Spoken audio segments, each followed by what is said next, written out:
Hello, boys and girls, people of all orientations and sexualities, and welcome back to another Doctor Who review. And today's review is a grave review indeed. Today we review The Empire of Death. So if you've not watched it yet, spoiler warning, there's going to be a lot of spoilers in this video, so I do urge you to click off in 3, 2, 1.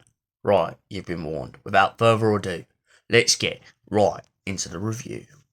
So we start where we left off in the end of The Legend of Ruby Sunday.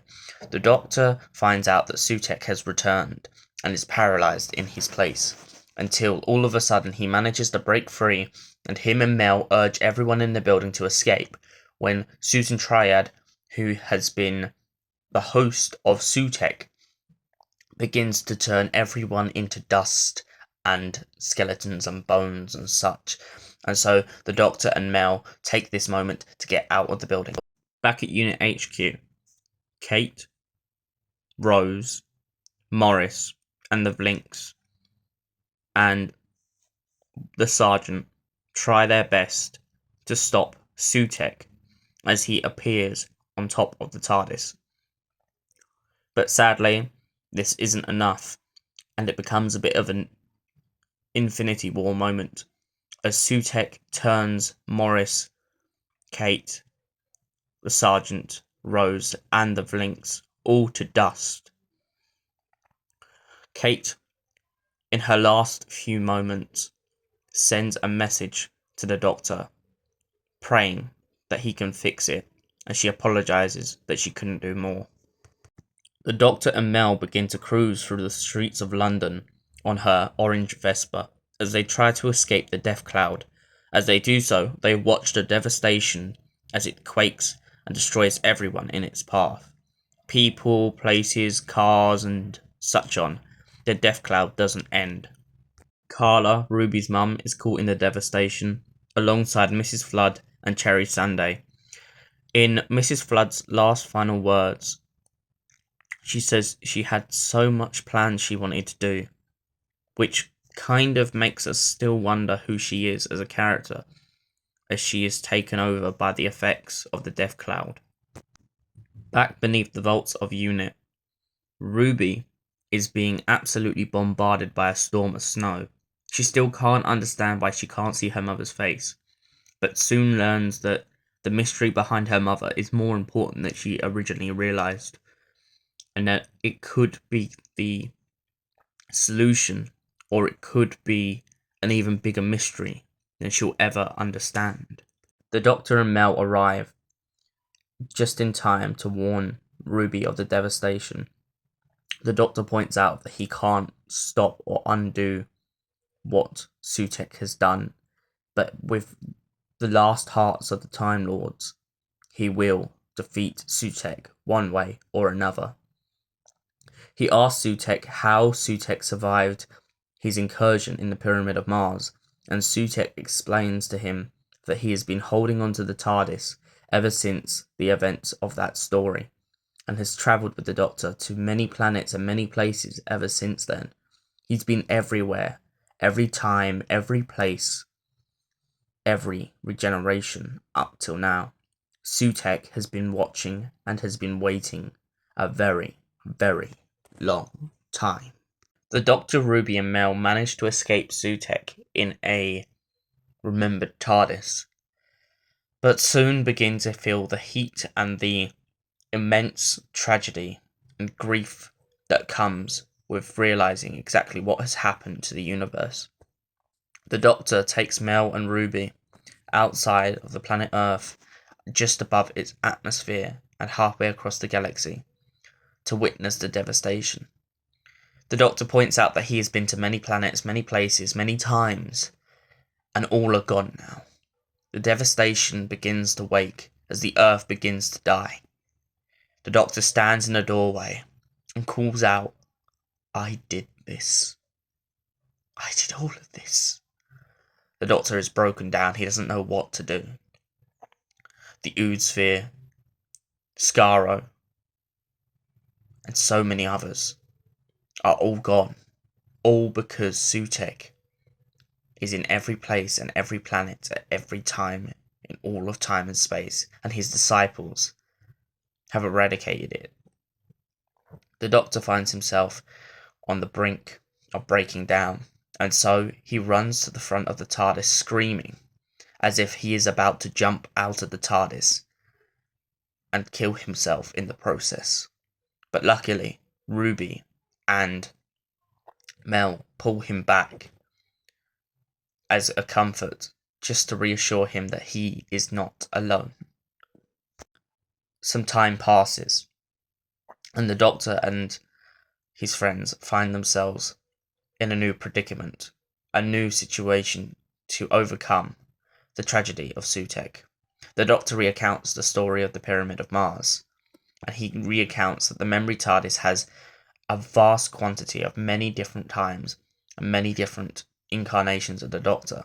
The Doctor pointing out to Ruby that he was a different man back then, a different person, a different woman. But he also points out that maybe it might hold the clues to finally figuring out what happened and when. As power begins to run low in the dead universe and the dead space of the planets and the dead horizon, the Doctor and his companions travel to a planet in the distant corners of the galaxy.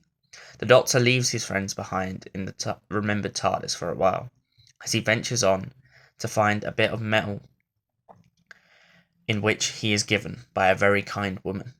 But he still ends up witnessing the devastation even further as the woman's baby disintegrates and her memories disintegrate with her. She remembers having a child, but then she remembers losing it. She remembers that she will be next and that the death wave is never ending. The death wave is coming for everyone. In any place, in any time. Eventually, it will get someone. The Doctor, in his last words to the woman, promises her that he will use the metal spoon and he will save her and everyone else in the process. The Doctor returns to the memory TARDIS and plugs the piece of metal into the memory device. And soon they learn that Ruby's memories are leaking through and that the hooded figure, Ruby's mum, is still mysterious in every form, in every picture, in every memory. And so the Doctor points out that maybe she's the reason that Sutekh has not fully conquered the universe. An impossible woman, a woman that they can't see, a woman who left her daughter on the doorstep of Ruby Road. Maybe she is the key.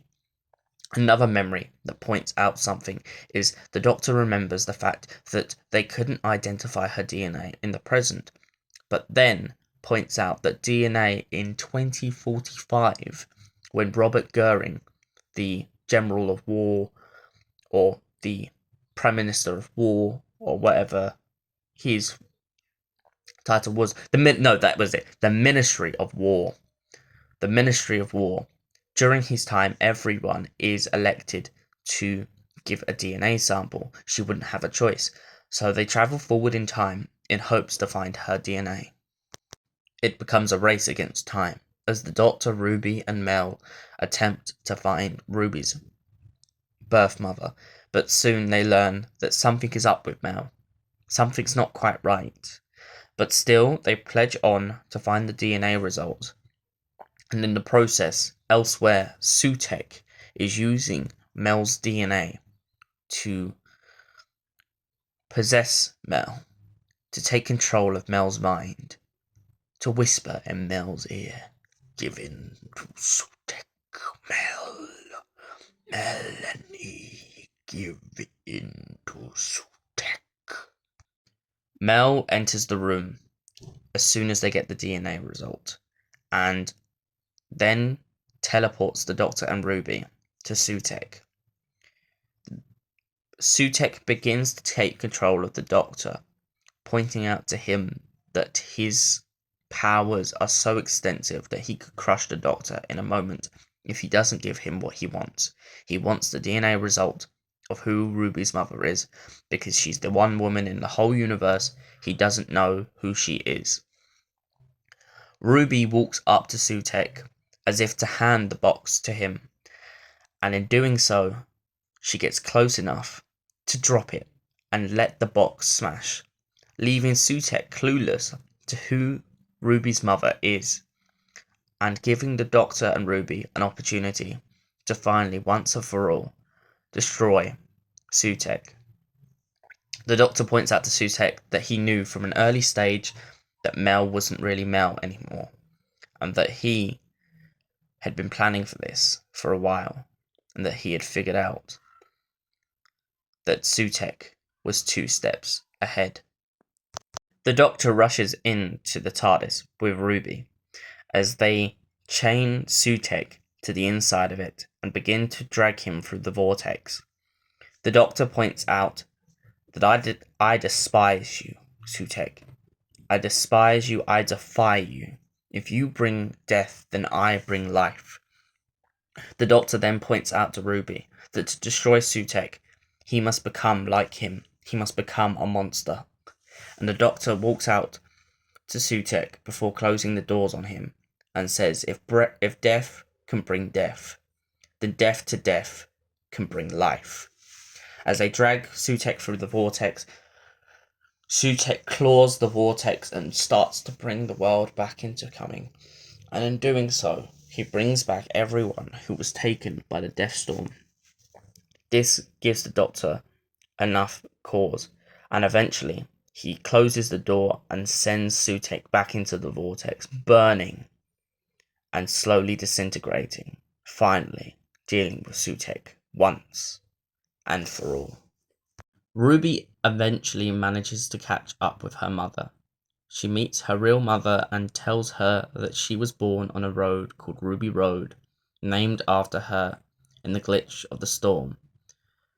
The Doctor points out to Ruby, previously before this, that the most important people are the most unimportant people in the world, the most ordinary. We're all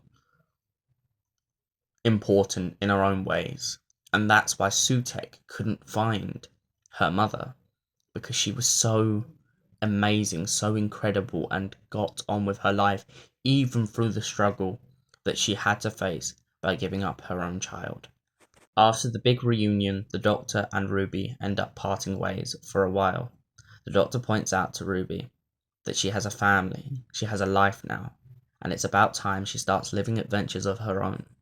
And so, as he says goodbye to her, Ruby turns around and says, "I love you." And the Doctor, in his own expression, says it back without needing to say it at all. As the Doctor takes off and leaves Ruby behind to live her life with her mother, soon we get a little bit of a teaser to next season, or to the future of Anita Dobson's character, as she says, "And so, you most probably are wondering, what happened to the mysterious time traveller in all of time and space? Well, his story ends in terror. Night night." And this, I just think, is a brilliant nod from Russell T Davies that it's going to be a long time before we find out who Mrs. Flood is. So Doctor Who, The Empire of Death. Was it a good story? It was a fantastic story. It had its twists and turns, and it definitely had a lot of closure for a lot of characters.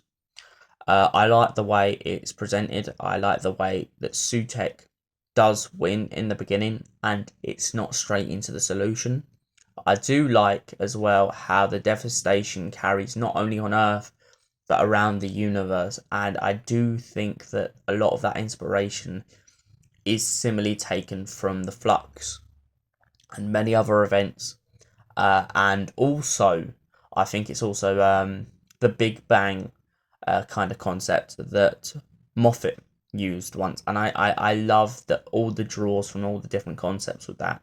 So I do think for that reason it is a phenomenal story.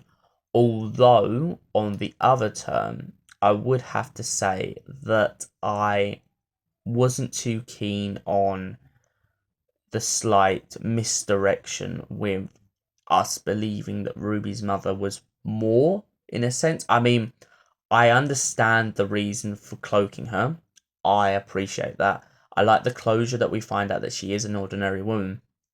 The only misdirect I thought was a little bit misleading is the snow, because we still don't quite know yet. I mean, fair play to them if there's more of a concept behind it, but we just don't know why it kept snowing. And that's the only misdirect I'm not a fan of. And for that reason, I'm going to have to give the Empire of Death an 8 out of 10. Thank you, ladies and gents, for watching, and I'll see you in another Doctor Who review. Until then, stay brilliant, stay amazing, and allons-y.